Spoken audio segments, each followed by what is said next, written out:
Hey guys, how are you? We thought it might be fun for us to share the simplified rules of how we play Seven Wonders. Um, so, before you get started, everybody gets a playing board. There are these cards that you can kind of mix up and hand everybody one face down to make it random, or you can just pick one. But it's important that you all start on the same side. There's side A, which is the first side, and then if you turn around, there's side B. And remember, you start with a resource at the beginning, and these are the wonders that you have to build. You have to build these in order, and so you have to start with this one, then that one, and that one. You can't build this one, then that one, and you can build multiple of them on a round.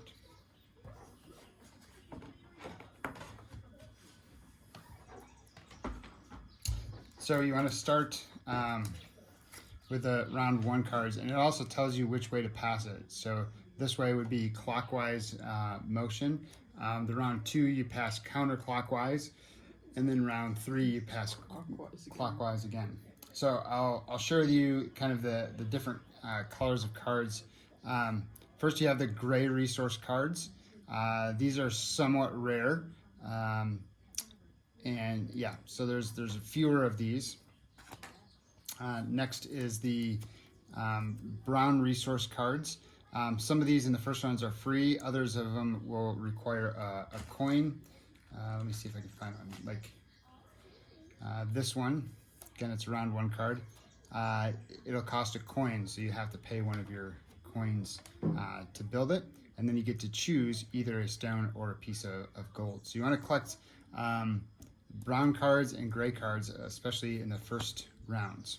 Because after that, like in round three, you can't get them anymore. Right. In round three, there's no resources. And round three is just buying. This is red card is an army card, and the shield tells you how many armies you get. So in round one, there's I think one or two, and then later in rounds, there's like two and then three. The yellow cards are ones you kind of have to look up sometimes in the rule book to see what they do, because they do a variety of different things. But a couple things, like this one, you have to pay one coin to buy one of these resources from either neighbor. So if you place this card in front of you, it's the person directly to the left and directly to the right. You can buy any one of these three resources for one coin. Instead of two. Normally, yeah, you have to buy them for two. Another thing about this card is you'll see along the side, this one says Caravansary. So if you buy this card and you play this card, in the later rounds, if the Caravansary card comes up, you can build that one for free no matter what the cost is. Okay? Remember, the cost of card to play the card is here. So this one, to buy this card and to play it, you have to pay one coin. And if you can't play this card. So other cards will have the resource costs. And you don't have to have all these resources. Remember, you can buy them from your neighbors that are adjacent to you for two coins. You have your own little resource that's automatically on your board. Right, so you start with that to begin with. Like mine is papyrus or paper or whatever you want to call it. Yep, and that's a gray resource, so that one's kind of rare. And usually you need those resources to build like your wonders. Yeah. Then there's the blue cards, which just count to points at the end, and also a lot of these have other blue cards listed that you can build for free later. The last color card is green, and these are kind of science or technology. And there's three different ones. There's the compass, the tablet, and the gear. And a lot of these will allow you to build stuff later on in the game. But these ones are kind of all or nothing. So you want to go all in on green or don't really collect them. And the way they work is they multiply for having each different one and then multiples of different ones. So if I could kind of display it, they kind of multiply like this. So they multiply across, and then they multiply down. And actually, there's an app in the App Store that can help you like keep score of this and like calculate this all out, because this can be really confusing to calculate the green cards. But there's another way that you can use them, which I'll tell you in just a minute. Other yellow cards, like when you get it, you get the thing like right away. So like this one, if you choose this card, you get 5 coins and you get it right away. And if you forget, that's your fault. You forget, you don't get it. So Sorry about that. when you start, you get your board, and you also get everybody gets to start with 3 coins. And when you sort out the cards for the different levels, if you look down here, there's a number. Like this one says 3 plus, 5 plus, 6 plus, 3 plus, etc. So that number down here indicates how many people are playing the game. So if there's 3 people playing the game, then you take out everything that has 4, 5, and 6, and 7 on it. So you're just playing with the ones that say 3 plus. If you're playing with 5 people, then you have the 3 plus cards, the 4 plus cards, the 5 plus cards, but then you set aside the 6 and the 7. So you just don't play with them. right, you just don't play with them. So the number on the bottom here indicates how many people are playing the game. And so like this card, if we were playing with 3 people, we'd keep this card. If we were playing with 3 people, this card says 5, so we'd set that off to the side and we wouldn't play with it. Okay? So when you've sorted out the cards based on this number down here, then you can shuffle them up, and then you deal them out into stacks. And every person gets 7 cards. Every person starts every round with 7 cards no matter what. So you're going to get 7 brown cards. When that round's done, you get 7 blue cards. When that round is done, you get 7 purple cards. Okay? So everybody always starts with 7 cards. Okay? And so we'll just kind of play this one for fake. So he'll start with 7 cards. I don't know if that's actually 7 cards, but I'll start with 7 cards. And so you'll take a look at your cards, right? And then somebody will say, okay, choose your card. So you choose a card that you want to play. And then you say, play your card. And then everybody plays at the same time. And the reason you don't wait is because you don't want to like play a card and then like hope somebody else plays something different and wait and kind of see like, oh, though they play that one, I'm going to pick a different one, right? So you all play at the same time.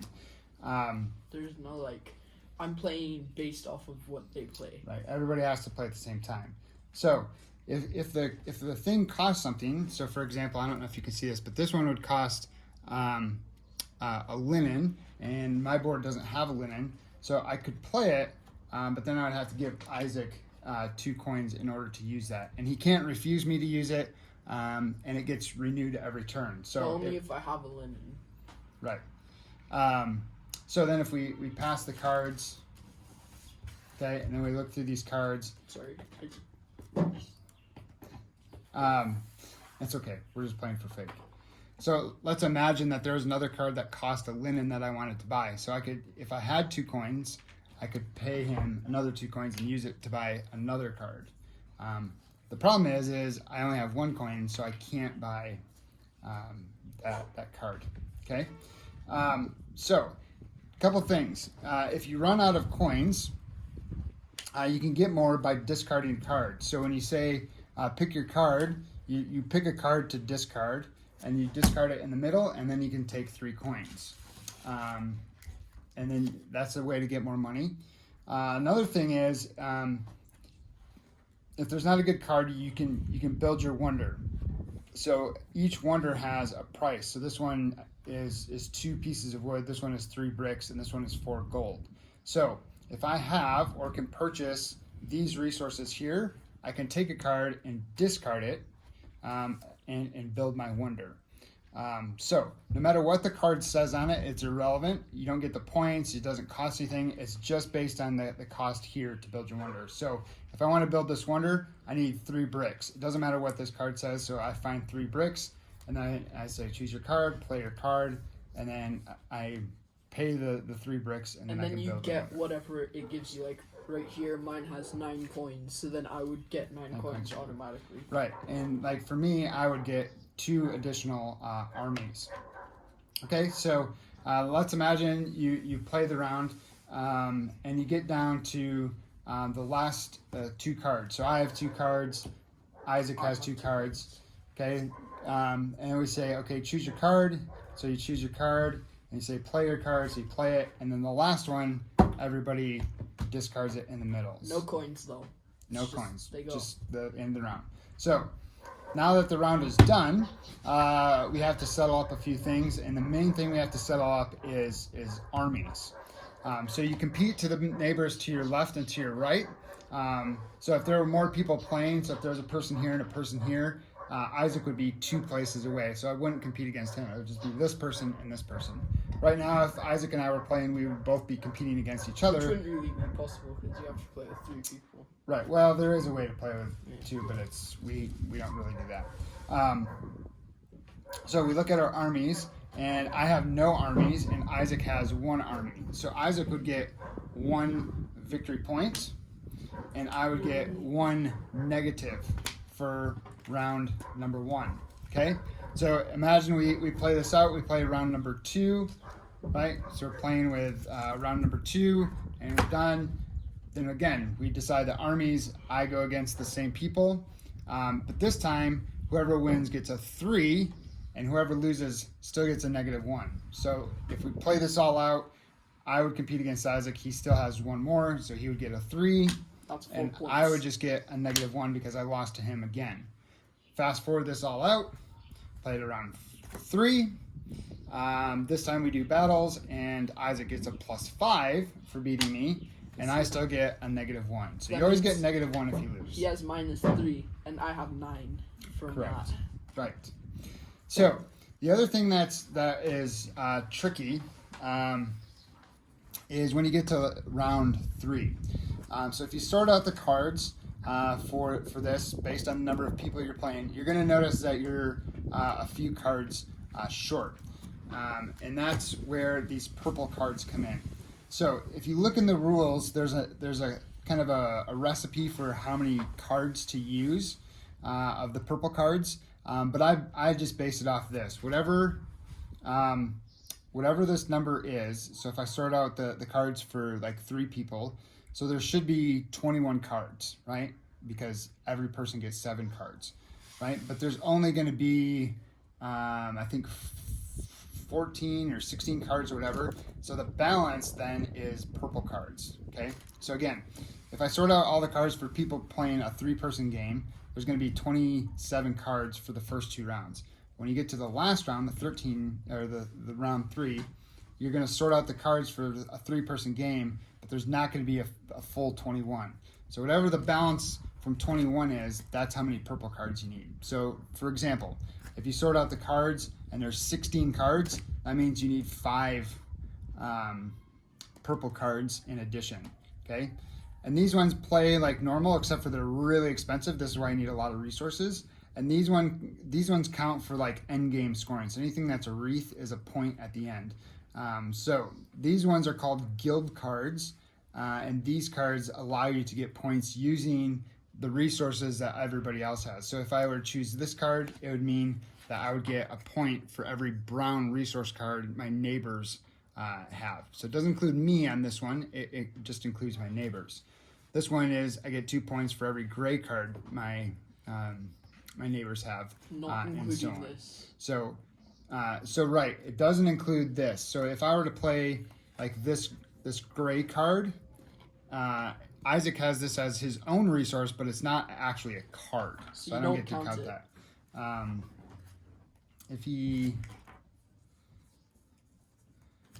If he had this sort of set up, and I played this card, then I would get to count this card, but I still wouldn't be able to count that one. Yeah. And again, some of these can be kind of confusing, but that's why if you go to the rule book, like on the last page, it describes how to get points for those ones. Okay, there is this little counting sheet, but actually, if you find the app, it's a lot easier to count out. All right, Isaac, what are we forgetting? We are forgetting blue cards. Blue Kind cards. of, maybe. Okay, blue cards are just They're points. pretty self-explanatory. Yep. At the end, the scoring works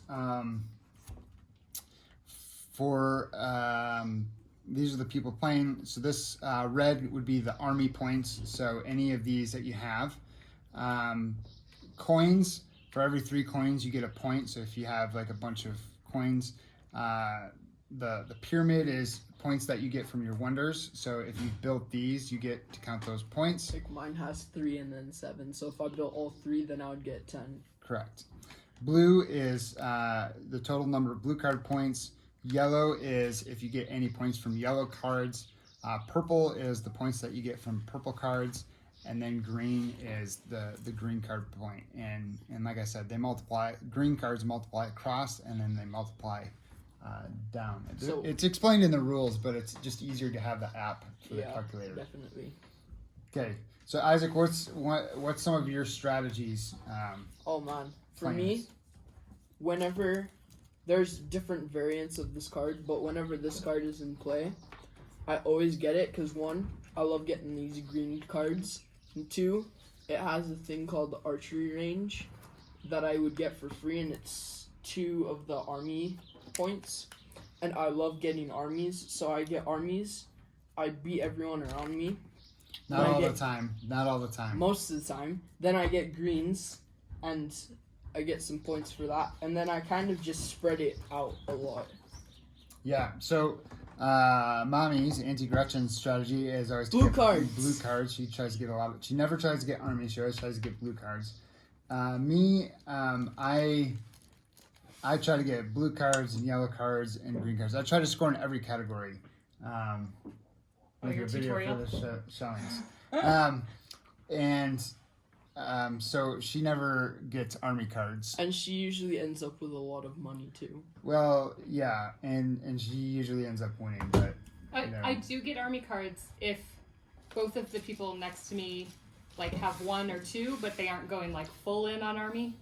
Just enough so I can get equal one out. up. Right, so that's a good point. If there's a tie between people, no one gets any points. No one gets any pluses, No one gets any negatives. or no one. It's just not. You don't get Nothing. anything.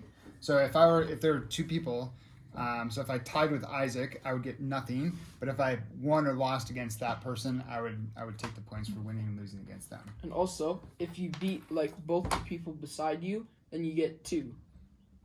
Right. So you get 1 for this victory and 1 And for 1 that. for that. Which is especially nice in round 3 when you get 5s for each one. Yeah. That's like 10 points if you're winning with armies. So one of the fun things about this game is the strategy changes every time you play it. So you can try different things. And the other thing is you're competing against other people, but you're also competing with them. So like you're trying to beat them, but you also like need their resources to kind of help you. So you need to kind of buy things from them. So just remember, in order to play a card, you have to have these resources or be able to have enough money to buy them from different people. That's or where, just have the little thing on the side that says you get this for free because you bought this card. correct. That's where these cards are kind of helpful because it means you can buy resources from the person wherever the arrow is for a less resource. Otherwise, you'd have to pay 2. So these ones are kind of nice if you have to buy a lot of resources. Okay. All right. Anything else? No. I think we got it all. All right. Right? Cool. Maybe? Have fun. Yeah.